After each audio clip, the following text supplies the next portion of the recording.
El problema invisible que hace que tu casa se sienta más pequeña. Muchas personas están convencidas de que su casa es pequeña. No porque alguien se los haya dicho, sino porque así se siente. Se siente apretada, incómoda, pesada. Y lo interesante es que, en la mayoría de los casos, el problema no es el tamaño real del espacio. El problema es otro. Es un error silencioso, cotidiano, que se repite en miles de casas y que casi nadie identifica. Cuando entras a tu casa, tu cuerpo empieza a moverse antes de que tú pienses en decoración. Caminas, giras, te sientas, te levantas. Ese movimiento es automático. Y es ahí donde el espacio empieza a comunicarte algo incluso sin palabras.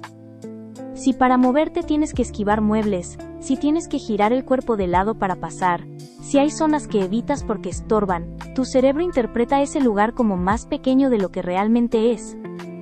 No importa cuántos metros cuadrados tenga tu casa, la sensación de amplitud no nace del tamaño, nace de la libertad de movimiento.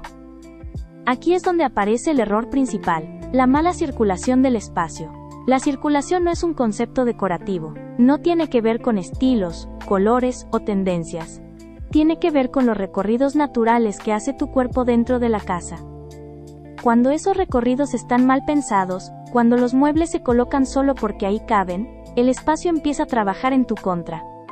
Por eso existen casas que se ven bien en fotografías, pero que al habitarlas se sienten incómodas. Y también existen casas pequeñas que se sienten tranquilas, ligeras y funcionales. La diferencia no está en el tamaño. Está en cómo se permite el movimiento dentro del espacio. Este error es tan común porque no es evidente. No se ve como el desorden. No se nota como un color mal elegido. Se siente pero no se identifica con facilidad. Y cuando no se identifica, se normaliza. Las personas se adaptan al espacio, en lugar de hacer que el espacio se adapte a ellas. En este video vamos a hablar de eso. De cómo un error invisible puede hacer que tu casa se sienta más pequeña, más pesada y más cansada de lo que realmente es. Y sobre todo, de cómo empezar a entender tu casa desde la forma en la que la habitas, no solo desde cómo se ve. La forma en la que un espacio está organizado no solo afecta cómo se ve, afecta directamente cómo te sientes dentro de él. Nuestro cerebro está diseñado para moverse con fluidez. Busca recorridos claros, continuos, sin interrupciones.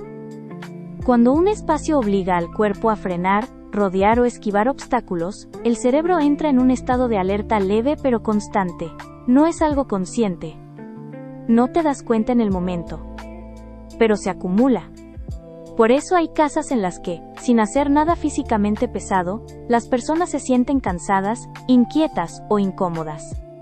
El entorno está generando fricción todo el tiempo. La mala circulación no solo hace que un espacio se perciba más pequeño, también lo vuelve mentalmente más demandante. Cada vez que tienes que mover una silla para pasar, cada vez que evitas un recorrido porque estorba, tu cuerpo está adaptándose a un espacio que no fue pensado para él. Y aquí aparece un error muy común, pensar que el problema es el desorden o la falta de estilo.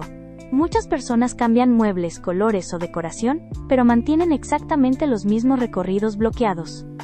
El resultado es una casa que se ve distinta pero se siente igual de incómoda.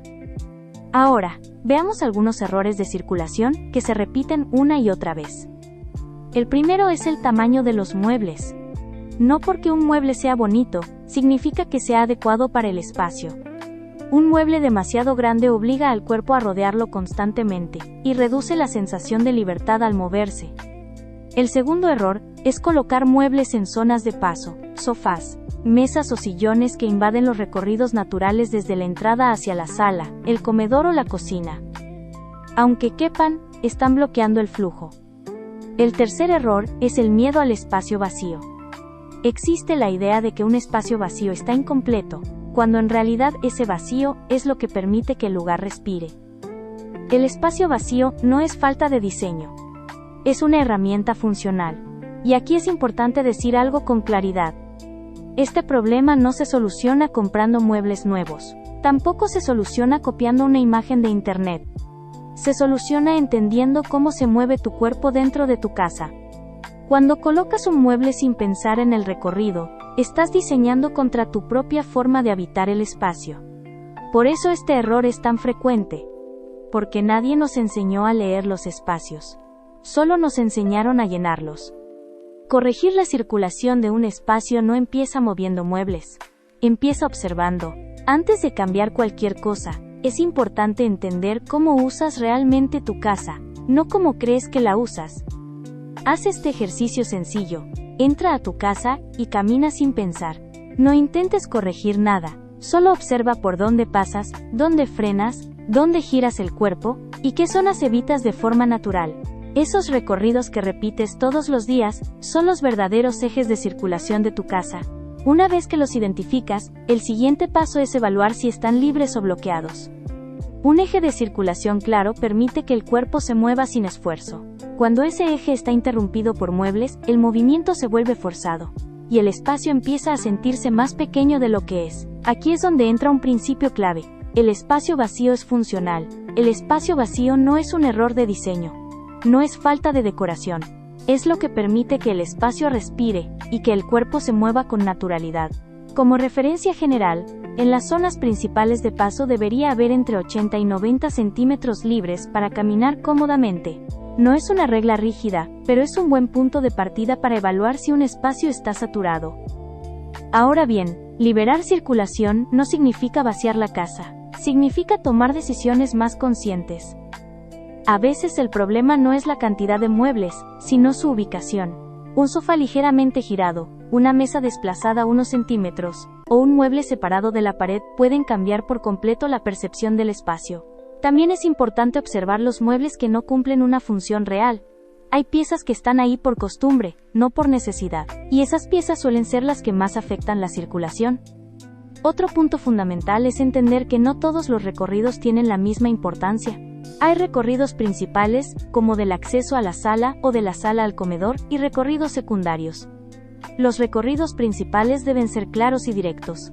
Si esos están bien resueltos, el espacio empieza a ordenarse casi de forma natural. Cuando mejoras la circulación, ocurre algo interesante.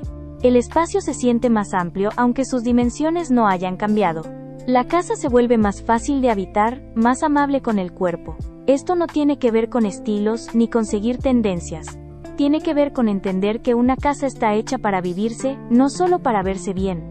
La circulación es la base silenciosa de un espacio funcional. Cuando está bien resuelta, no se nota. Pero cuando está mal, se siente todo el tiempo. Por eso, antes de pensar en cambiar colores, muebles o decoración, vale la pena detenerse y preguntarse: ¿puedo moverme con libertad dentro de mi propia casa?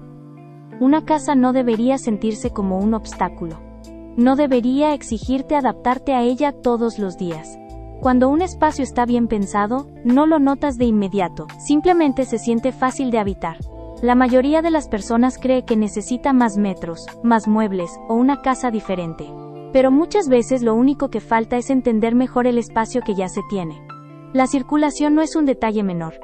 Es la base invisible de cómo se vive una casa. Cuando está bien resuelta, el espacio se siente más amplio, más ligero y más amable con quien lo habita. Habitar bien no es llenar espacios, es permitir que el cuerpo y la mente se muevan con libertad. Si empiezas a observar tu casa desde cómo la recorres y no solo desde cómo se ve, vas a empezar a sentirla diferente. Y cuando tu casa se siente diferente, tu forma de vivirla también cambia. Si este tipo de contenido te ayuda a entender mejor tu espacio, te invito a suscribirte al canal. Aquí hablamos de cómo habitar mejor los espacios, no solo de cómo decorarlos. Nos vemos en el siguiente video.